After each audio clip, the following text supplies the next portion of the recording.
Good evening, children of the night. The signal is strong tonight. The air is cold.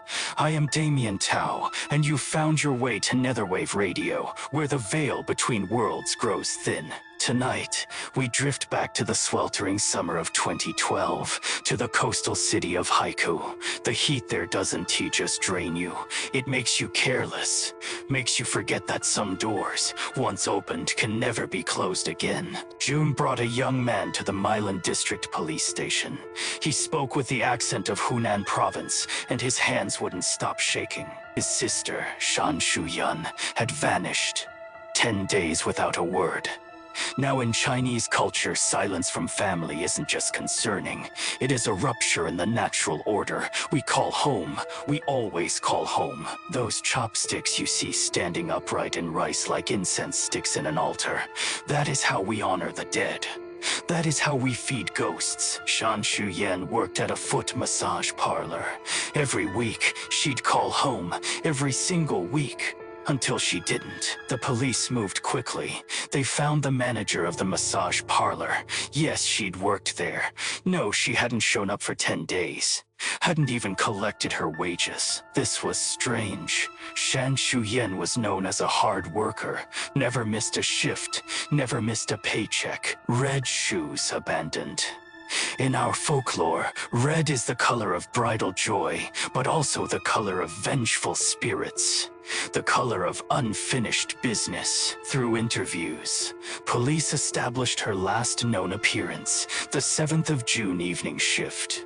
She clocked out and went home. Home was a cramped room above the massage parlor, barely 150 square feet, the kind of place where walls are thin enough to hear your neighbor's thoughts and their secrets. She had a boyfriend, a live-in boyfriend named Yang Changming. The police found him easily enough. Yang told the officers a convenient story. Shan Shuyan had met someone online, a man from Guangdong province. She'd left him, gone to start a new life with her internet romance. At Bagua mirror the octagonal charm. It is meant to deflect evil spirits. But when it cracks, we believe it means the evil has already entered. The protection has failed. Yang even produced a text message. She wanted to break up, it said. She was going to Guangdong to be with this man who treated her well. The police weren't satisfied. They decided to visit the couple's apartment anyway. What they found there made their skin crawl. Paper effigies. Spirit servants burned at funerals to serve the dead in the afterlife. Their shadows shouldn't be in a building where the living dwell. Inside the apartment, the first thing they noticed was wrong. It was immaculate, spotlessly, impossibly clean. Not a single speck of dust, not one hair out of place. This wasn't how normal people lived. This was how someone cleaned up after something terrible. That green oil lamp, we use those for the dead, to light their way in the darkness between worlds. Second oddity, Shan Shuyan's brother and friends identified that some of her clothes were missing. Not much, just enough. Third on the table, faint marks, dust outlines. A desktop computer had sat there, and now it was gone. A copper coin sword, a Taoist charm to bind restless spirits. Why would someone need that here?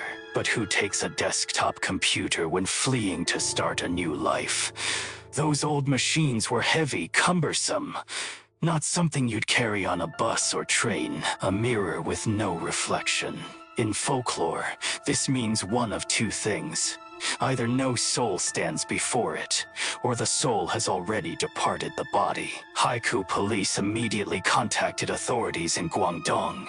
Had Shan Shuyan left Hainan Island? Any record of her traveling? Funeral wreaths at train stations. Another offering for the dead. They shouldn't be there. The answer came back. Nothing. No plane tickets. No train tickets. No border crossing records. Shan Shuyan hadn't left the island. False teeth in water. The elderly keep them like this. But why here in this evidence? A detail that whispers of something removed, something taken from a mouth that no longer speaks. Then, during continued interviews, police learned something crucial. The night before Shan Shuyan vanished, the 7th of June, neighbors heard shouting from the couple's room. A needle with blood. In our culture, sewing and needlework carry deep symbolism, the red thread of fate that binds people together. But when that thread is stained with black ichor, it means the bond has turned poisonous. The argument was about Shan Shuyan chatting with men online. Yang Changming had been angry, very angry. This information intensified police suspicion of Yang Changming. They began investigating his movements on the night of the 7th of June. According to surveillance cameras and witness statements, Yang Changming stayed at a small hotel near Shan Shuyan's apartment from the evening of the 7th through the evening of the 8th. A red bridal veil, abandoned and tattered. Red for weddings, white for funerals, but a red veil in a place of transience. That is a spirit bride, searching for a husband in death. Young's explanation after the fight, he left in anger. When he returned on the 8th, Shan Shuyan was gone. He assumed Shi Di left for Guangdong, just like Shi Di threatened. Police found no evidence that Shan Shuyan had ever gone to Guangdong. No travel records. Nothing. Dead willows by the roadside in Chinese ghost stories. Willows are where spirits congregate. Their hanging branches like the hair of drowned women reaching for the living. And that supposed boyfriend in Guangdong, when contacted, he swore he'd never even met Shan Shuyan. They chatted online once or twice, nothing more. A child's rattle drum, lost and forgotten. These are used in Taoist exorcisms to summon spirits. Finding one abandoned is never a good sign. If she truly planned to start a new life elsewhere, why not contact her family? Why the absolute silence? This wasn't right. Police attention returned to that breakup text message. One line stood out. "You think I don't have an ID card? Why mention an ID card? Why would Yang Changming not have proper identification? That chamber pot with the double happiness symbol, it is for weddings, for marital bliss. But using it here in this context, it mocks what should have been joyful." Yang Changming stayed silent on this point. But Shan Shuyan's family and friends remembered. He told them he was an orphan, raised without papers, never registered, never documented. Then, one sharp-eyed officer had a realization. This Yang Changming looked familiar. Very familiar. He looked like a wanted fugitive from Hunan province. A murder suspect named Chu Changming on the run from Chenzhou. Cold coal in a stove, it means the home fire has gone out. In Chinese, we say the family line has ended. Death has visited. Haikou police immediately sent Yang's photograph to Hunan authorities. The confirmation came back swiftly. Yes, this was Chu Changming, wanted for murder.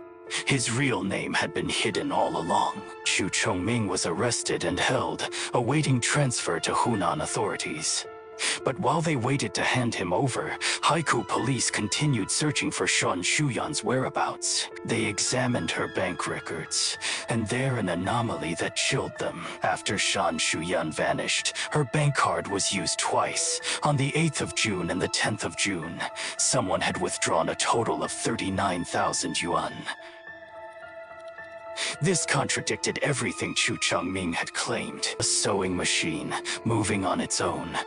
Old women's ghost stories tell of supernatural seamstresses, endlessly stitching burial shrouds for those not yet dead, but soon to be. Both withdrawals occurred in Haikou, which meant at that time Shan Shuyan, or someone using her card, was still on the island. Not in Guangdong. Headless statues in Chinese folklore aren't decoration. They're warnings markers where something terrible happened, where a spirit cannot rest because its body is incomplete. Unfortunately, the ATM security camera had malfunctioned during that precise time frame. How convenient. How suspicious. Paper money flying in the wind spirit currency. We burn it for the dead so they can buy their way through the afterlife. When you see it scattering in the living world, it means someone is trying to send payment to the other side. But police meticulously reviewed footage from surrounding surveillance cameras. And there, just before and after each withdrawal, they spotted Chu Changming lurking nearby. His defense: because he had no ID, he'd used Shan Shuyan's identification to open the bank account. The money was actually his, he claimed. He was just withdrawing his own funds. Police remained skeptical, but without more concrete evidence, they were stuck. The case was slipping through their fingers like water through a drain. Long black hair clogging drains. Every woman who has lived alone knows this sight. But in horror, hair continues to grow after death, seeking to escape, to be found, to reveal the truth. Then, while Chu Changming sat in detention, something strange occurred. The cybercrime unit called Shan Shuyan's QQ account her social media had just logged in. But only for 17 seconds. Then it went dark again. Equinox flowers. We call them the flowers of the dead, blooming along the path to the underworld. Red as blood, beautiful as death. They mark the boundary between this world and the next. The IP address showed the login came from somewhere in Haiku city center. Police analyzed this. Shan Shuyan's account must have been set to auto-login. Turn on the computer, and it automatically connects. Dry wells in Chinese horror. They're where bodies are hidden, where secrets sink into darkness, where the drowned reach up with waterlogged hands. Chu was in custody. He couldn't have turned on the computer, so who did? Following the IP address, police quickly located a rental apartment. The landlord was a young woman. We'll call her Miss A. At Miss A's apartment, police found Shan Shuyan's computer and her missing clothes, the ones absent from her wardrobe. Spirit banners, long cloth strips inscribed with the deceased's name, hung to guide their soul home for burial. Finding one inside a living person's home, that means someone there needs guiding to the afterlife. Miss A explained her boyfriend had given her these things. When police showed her a photograph, she identified him immediately. Chu Changming. He'd been living a double life, juggling two women simultaneously. So Chu Changming had been cheating on Shan Shuyan. After she vanished, he'd simply transferred her belongings to his other girlfriend. Casual as discarding trash, a coffin between them. In Chinese belief, the soul needs a place to rest. Without proper burial, without the right rituals, the spirit wanders angry, lost seeking justice. This deepened suspicion against Chu even further. But still no direct evidence of murder, no body, no proof, and Hunan police were arriving in less than 20 hours to take him away. In the holding cell, Chu Changming sat back, smirking at the Haiku detectives. His words dripped with arrogance. If you're so capable, find your evidence. He knew, once he returned to Hunan, Shan Shuyan's case would likely go cold.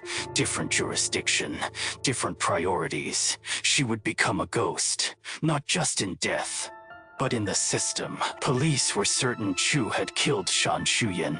Morally certain, but moral certainty doesn't convict in court. Less than 20 hours remained. Then, at the darkest hour before dawn, a miracle occurred. Or perhaps it was Shan Shuyan herself, reaching from beyond, demanding to be found. Skywell courtyards, those square openings in traditional Chinese homes where rain falls through, where sky meets earth. They're liminal spaces where spirits can pass between realms, where prayers are heard. An officer reviewing Shan Shuyan's home phone records noticed something odd. On the 8th of June, around 10 p.m., someone had used her landline to call a plumber, a drain specialist. Police immediately tracked down that plumber. Yes, he remembered. A man had called him that night, asking him to come fix a clogged pipe. But here is where it got strange. When the plumber arrived at the elevator entrance, the man who'd called him came down and asked for something unusual. He wanted the plumber's tools, just the tools. He said he'd fix the pipes himself. The plumber shouldn't come upstairs. The plumber protested. This wasn't standard procedure. It made no sense, but the man offered extra money, quite a bit extra. So the plumber handed over his tools and left. When shown photographs, the plumber identified the man without hesitation, Chu Changming. It was definitely him. The officers looked at each other, their eyes lit up with terrible understanding. This was it. This was the break they needed. Think about it. Who calls a plumber but refuses to let them inside? Who takes the tools and says they'll do the work themselves? Someone with a secret. Someone with something inside that apartment that no one else could see. Confronted with this new witness testimony, Chiu Changming finally broke. He confessed to murdering Shan Shuyan. His story came out in pieces, like something diseased being cut away. He and Shan Shuyan had met online. At first, things were good between them. Shan Shuyan was reaching the age when women in China are expected to marry. She wanted stability. She proposed marriage, but Chu refused. How could he marry? He had no legal identity. He was a wanted murderer. His very existence was a lie. This became a constant source of fights. Shan Shuyan, frustrated and hurt, began talking to other men online, seeking the future Chu couldn't give her. Chu grew angry.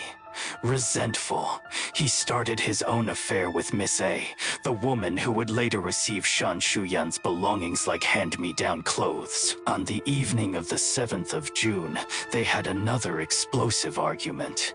Their voices rose. The walls were thin. Neighbors could hear everything. Chu panicked. The shouting would draw attention. People would remember. In a fit of rage and fear, he strangled Shan Shuyan to death. After killing her, he ran to a hotel. Stayed there a full day to establish an alibi, to create distance between himself and the crime. On the evening of the 8th of June, he returned to Shan Shuyan's apartment.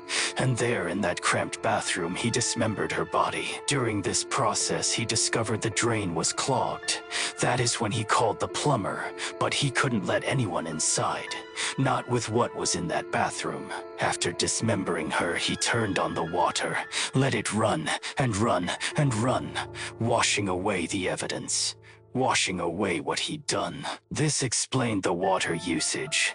The property management had noticed it's 7 tons of water in half a month, far more than 2 people would normally use. Police rushed back to Shan Shuyan's apartment.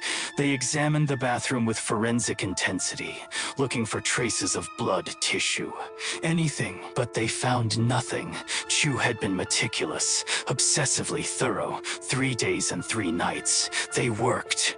They even pried up every bathroom tile. They collected over 500 tile samples, sent them all for testing, hoping, praying for just 1 drop of Shan Shuyan's blood. The results came back. Negative. Not a single trace. Chu Changming had washed it all away, but Chu had made his confession. That plumber's testimony, that one detail about the tools, about not being allowed inside, had cracked him open. Sometimes the smallest thread unravels the entire lie. On the 5th of October 2012, police found Shan Shuyan's remains. Her body had been scattered across 2 locations, parts in a river, parts in a rural cemetery plot. By then, she had been reduced to bones, white bones, scattered like broken promises across the landscape. What makes this case truly chilling isn't the brutality of the dismemberment. Terrible as that was, it is not what keeps me awake at night. It is Chu Changming's certainty, his absolute confidence that if he cleaned thoroughly enough, he would never be caught. That he could erase a human being like wiping down a counter. But he forgot something fundamental. There is no such thing as a perfect crime. Something always remains. Some trace, some thread, some detail that refuses to be washed away. In this case, it wasn't blood, it wasn't fingerprints. It was a water meter and a phone call. Mundane things. Boring things. Things a murderer might overlook while obsessing over blood spatter patterns. Shan Shuyan wanted to be married. She wanted a normal life, a legal husband, children perhaps. Simple dreams, human dreams. Instead, she loved a ghost, a man with no legal existence, no identity, no past he could claim, and that ghost made her into one. Her brother came to report her missing because she stopped calling home. That weekly phone call, such a small thing, but it was everything. It was the thread that connected her to the living world. When that thread broke, her family knew something terrible had happened. Because in Chinese culture, we don't just stop calling home. We don't sever those connections lightly. Chu Changming is still alive, serving his sentence in a Chinese prison. But Shan Shuyan is bones in the earth. Her dreams buried with her. Some nights, I wonder if she knows, if somewhere in whatever exists beyond this life, she understands that it was a water meter that brought her justice, that a plumber's testimony gave her a voice when she could no longer speak. This is the horror of true crime. It is not supernatural, it is human. It is someone you love deciding you're easier to erase than to lose. That concludes our first story tonight.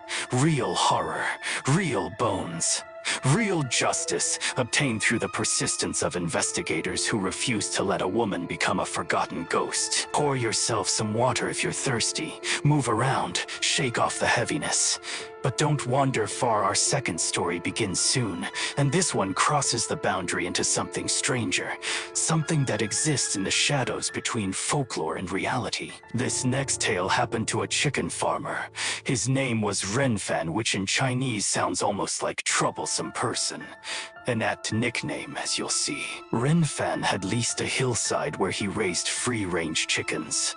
He sold their eggs for a living. It was simple work. Honest work, until the night a fox decided to make trouble. Late one night, Renfan woke to use the outhouse. In his drowsy state, he spotted a fox through the darkness. The creature lunged, snatched a sleeping chicken, and bolted. Renfan was furious. You dare steal from my land. You don't even have the decency to ask permission. He grabbed a stone and hurled it at the fleeing animal. But this fox was peculiar. It turned, looked directly at Renfan, chicken still dangling from its jaws, and ran off at a leisurely pace, almost taunting him. Now, in Chinese folklore, foxes aren't just animals. They're fox spirits, Huli Jing creatures that can live hundreds of years, shapeshift, and possess human-level intelligence. They're tricksters, spirit guides, sometimes benevolent, often dangerous. Renfan grabbed a wooden stick and chased after it.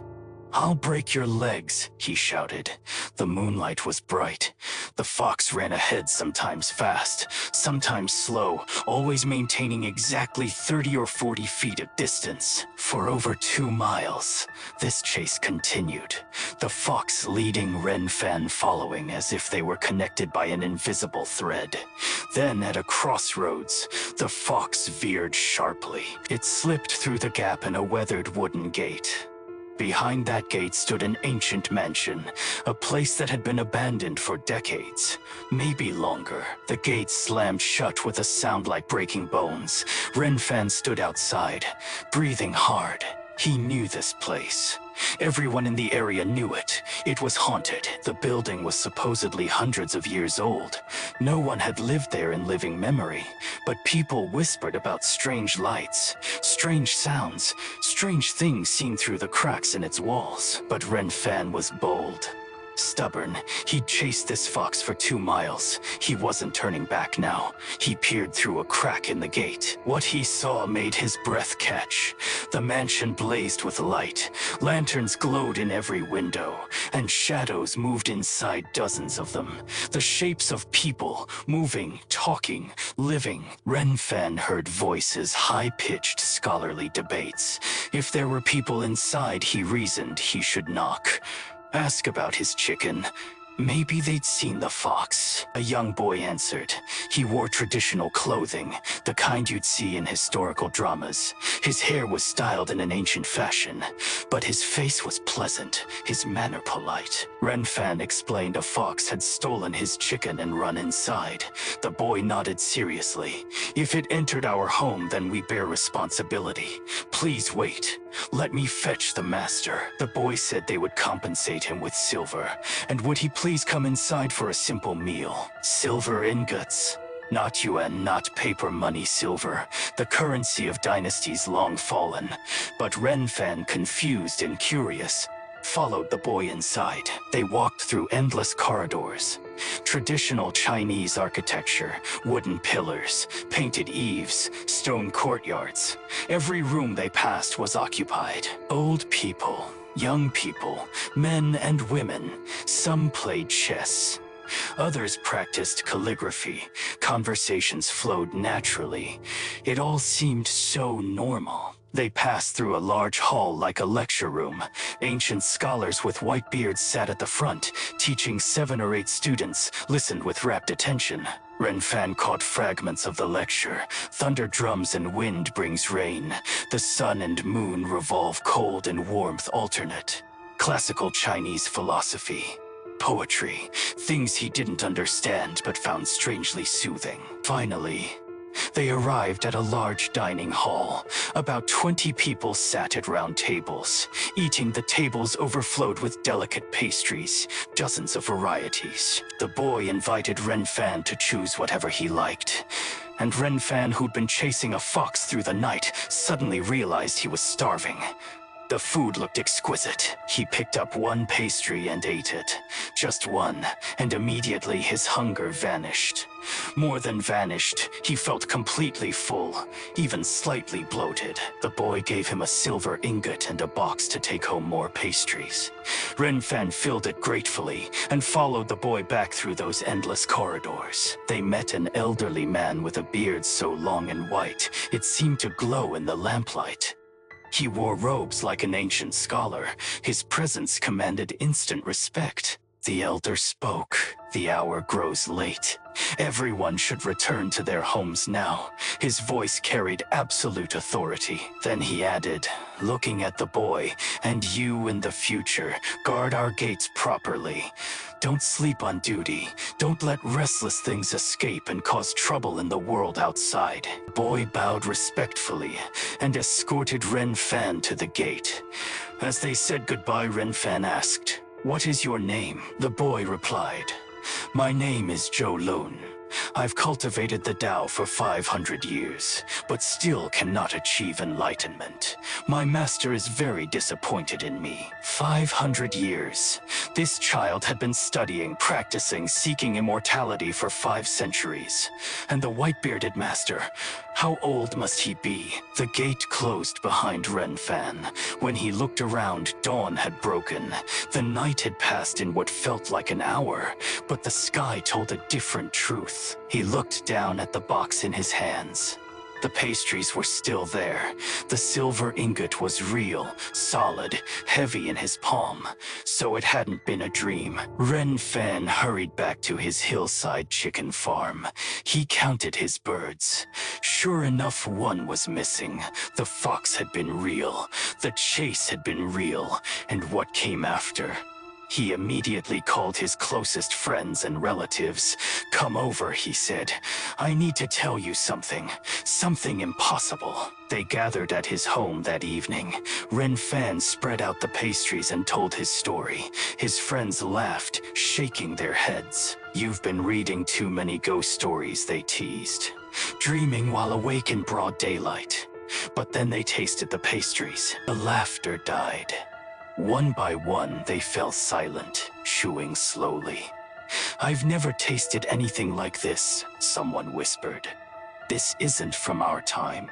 This technique, these flavors, they're ancient." Ren Fan took the silver ingot to an antique shop in town. The dealer examined it under a magnifying glass, his hands beginning to tremble. "Ming Dynasty," the dealer breathed. "This is Ming Dynasty silver, genuine, worth a considerable sum." He looked up at Ren Fan with new eyes. "Where did you get this?" After that night, Ren Fan never went back to the old mansion. He'd learned his lesson. Some doors, once opened, revealed truths were not meant to carry, but whenever he passed that way, he would pause, look toward those weathered gates, and remember the boy who'd been studying for 5 centuries, still just a boy, still failing, still trying. Were they ghosts, immortals, fox spirits in human form, cultivators of the Tao seeking enlightenment through centuries of discipline? Ren Fan didn't know. More importantly, he didn't want to know. Some mysteries are meant to remain unsolved. What he understood was this. There are places in this world where the living shouldn't linger. Threshold spaces where past and present overlap like translucent screens. There are things better left unknown. Knowledge that weighs too heavy on mortal minds. Word spread through the village about Rinfan's experience. But no one dared investigate the mansion. The story alone was enough to keep them away. Well, almost no one. A few bold young men decided to explore it one night, armed with flashlights and bravado. They returned with different stories. The mansion was empty. They claimed dust-choked rooms, collapsed ceilings, no people, no lanterns, no life at all, just rats and bats. The detritus of time, nothing supernatural at all. They mocked Ren Fan for his wild imagination, called him a liar, a storyteller, a dreamer chasing foxtails. Ren Fan just smiled, said nothing. He knew what he'd experienced. The silver ingot and those impossible pastries were proof enough for him. He understood something those young men didn't. He'd been allowed in because the timing was right. That specific night, that specific hour, when the boundary between worlds grows gossamer thin. Perhaps the fox had been sent deliberately. A guide, a messenger, leading him to that threshold for reasons he'd never fully comprehend. Maybe those cultivators wanted the mortal world to remember they still exist, still practice, still walk the path toward immortality in their hidden sanctuary. Or perhaps they simply wanted someone to know this world contains more than what we see, more than concrete and electricity and cell phone towers. There are layers upon layers, worlds within worlds, the visible and the invisible existing side by side, separated only by the thinnest of veils. And so ends the tale of Ren Fan, the chicken farmer who chased a fox into eternity and returned with silver and stories. Now, you might notice these two stories are quite different. The first was brutal reality, a real murder case solved through persistence and a water meter. The second was folklore, legend, the kind of tale passed down through generations. But consider this. Why do legends exist? Because someone somewhere experienced something, and they told others. And those others told still more. Generation after generation, the story survives. Not all truth comes wrapped in police reports and forensic evidence. Some truths are older, deeper. They live in the stories we're afraid to forget. So when you ask me which story was real, the murder or the fox spirits, I say, both. Reality comes in many forms. The horror of what humans do to each other is real, and the mystery of what exists beyond our understanding. That is real too. Both keep us awake at night. Both make us check our locks, look over our shoulders, wonder what waits in the spaces between streetlights. The wind outside has died down now. Can you feel it? That strange stillness that comes in the deepest part of night. This is when spirits walk most freely, when the boundary between worlds becomes permeable as morning mist. It is late now, time for you to rest. But before you go, remember what that ancient master said to young Zhou Lun. Guard your gates. Don't sleep on duty. Don't let restless things escape. Good advice for immortal students. Good advice for you too.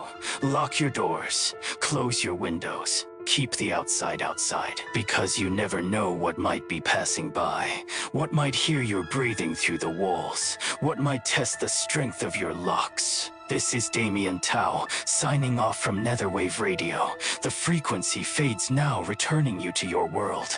But the stories remain. They nestle in your memory like seeds in dark soil. They'll grow, they'll bloom. And late at night, when you hear something scratching, you'll remember. You'll remember Shan Shu-yun, who only wanted to be married, who trusted the wrong ghost. You'll remember Ren Fan, who followed a fox through a doorway into 500 years of history compressed into one night. And you'll wonder which story was more frightening, the human monster or the supernatural mystery. Perhaps the answer is they're equally terrifying. Both strip away our illusion of safety. Both remind us how fragile the membrane is between life and death, between known and unknown. The incense burns low now. The signal weakens. Subscribe to Netherwave Radio so you won't miss the warning when the spirits rise again. Sleep carefully, children of the night. And remember, some doors open from both sides. Good night.